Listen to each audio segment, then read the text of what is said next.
Hello friends, welcome back in our channel agri mantra changing the way of thinking. आज हम बात करेंगे 27 नवंबर 2024 के इम्पोर्टेंट एग्रीकल्चर करंट अफेयर जो आपके आने वाले एग्ज़ाम के पॉइंट ऑफ व्यू से काफ़ी इम्पोर्टेंट रहने वाले हैं, इसीलिए वीडियो को एंड तक ज़रूर देखें। आज के सेशन में हम बात करेंगे सबसे पहले important current affair, agriculture department to launch Ashraya centre for Kerala farmers. तो यहाँ पर एग्रीकल्चर डिपार्टमेंट केरला के फार्मर्स के लिए आश्रय सेंटर स्कीम लेकर आने वाला है। जानेंगे आश्रय स्कीम क्या है, इससे क्या बेनिफिट मिलेंगे, sir information.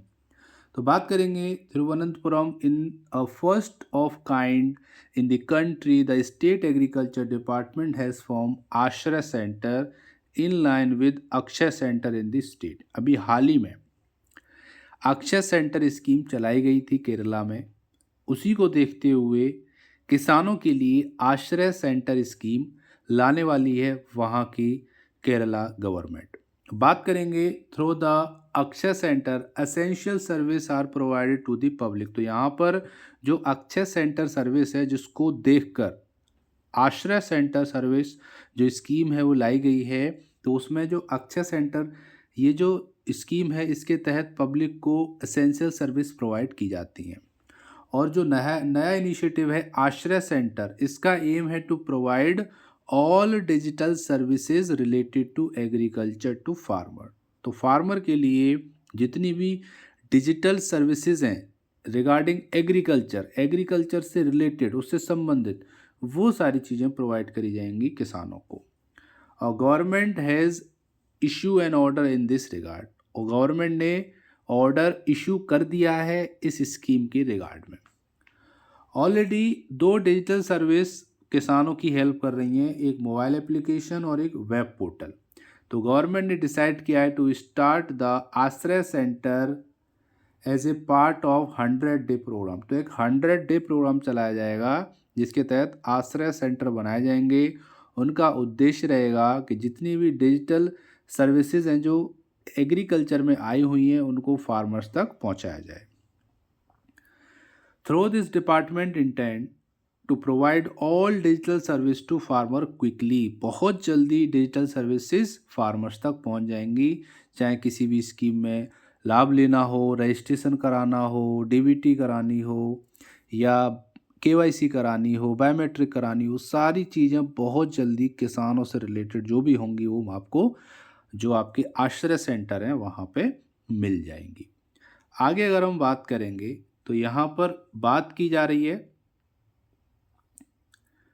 The centre would started with the help of farmers group. तो इसको स्टार्ट किया जाएगा जो फार्मर्स ग्रुप होते हैं वहाँ से, आपके कृषि श्री सेंटर्स होते हैं, एग्रो सर्विस सेंटर होते हैं, कर्षिका कर्म सेना है। तो यहाँ पर इन लोगों के तहत सबसे पहले स्टार्टिंग की जाएगी इस स्कीम की। The pilot project will be started in areas where smaller farmer are a majority. तो जो पायलट प्रोजेक्ट है वो ऐसे एरिया में चलाया जाएगा जहाँ पर स्मॉलर फार्मर हैं, ठीक है, मेजॉरिटी में रहते हैं। छोटे किसान जिनके पास ज़मीन कम है उनको ज़्यादा से ज़्यादा लाभ मिले स्कीम्स का, ज़्यादा से ज़्यादा सर्विसेज मिलें एग्रीकल्चर की, इसलिए वहाँ से इसकी शुरुआत की जाएगी। तो एक अच्छा इनिशिएटिव है केरला गवर्नमेंट के द्वारा। जैसे अक्षय सेंटर खोले गए हैं उसी के बिहाफ पर, उसी के समरूप उसको देखते हुए आश्रय सेंटर खोलने की घोषणा केरला गवर्नमेंट ने की है। उम्मीद करते हैं यहाँ तक आपको समझ में आया होगा। अब बात करेंगे second important current affair, Orissa government to set up cold storage in 58 sub division. तो उड़ीसा के जो 58 डिवीज़न है वहाँ पर उड़ीसा गवर्नमेंट ने डिसाइड किया है कि वो 58 कोल्ड स्टोरेजेस ओपन करेगी। बहुत बड़ा इनिशिएटिव है। अगर हम बात करेंगे एग्रीकल्चर में वेजिटेबल को प्रिजर्व करने के लिए, जैसे आलू है, आपका प्याज है, ये ऐसी चीज़ें हैं जिनको स्टोर किया जाता है। ऐसी चीज़ों की बहुत ज़्यादा रिक्वायरमेंट होती है फूड चेन के लिए।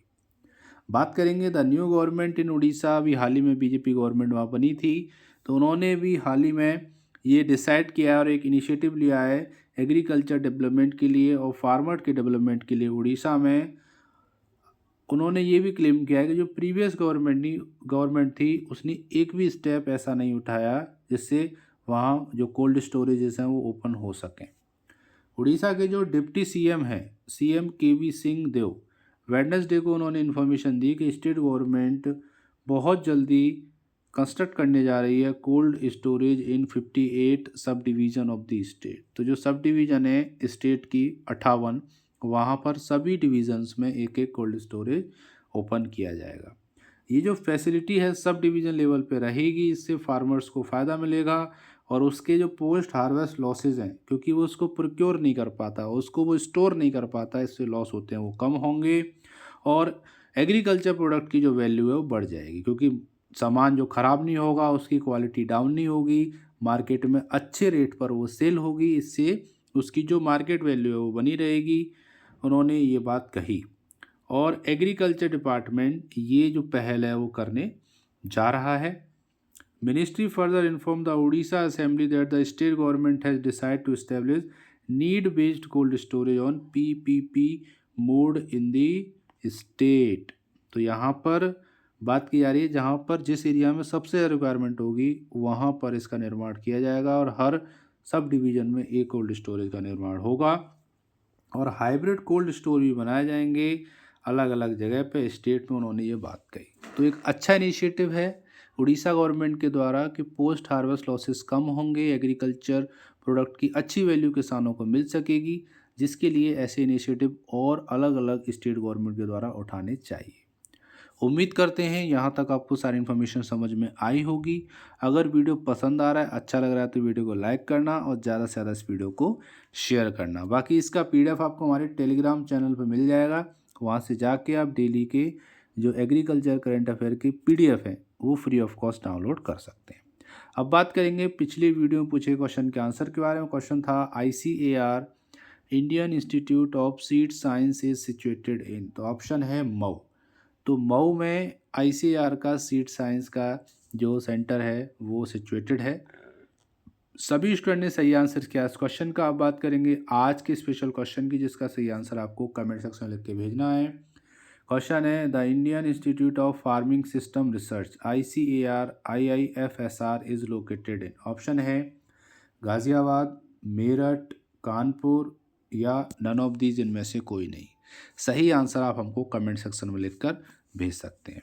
तो ये था आज का इम्पोर्टेंट सेशन। उम्मीद करते हैं सेशन पसंद आया होगा, हेल्पफुल लगा होगा। अगर अच्छा लगा तो वीडियो को लाइक करना और ज़्यादा से ज़्यादा इस वीडियो को शेयर करना। मिलते हैं एक और इम्पोर्टेंट सेशन में, तब तक के लिए जय हिंद, जय भारत, धन्यवाद।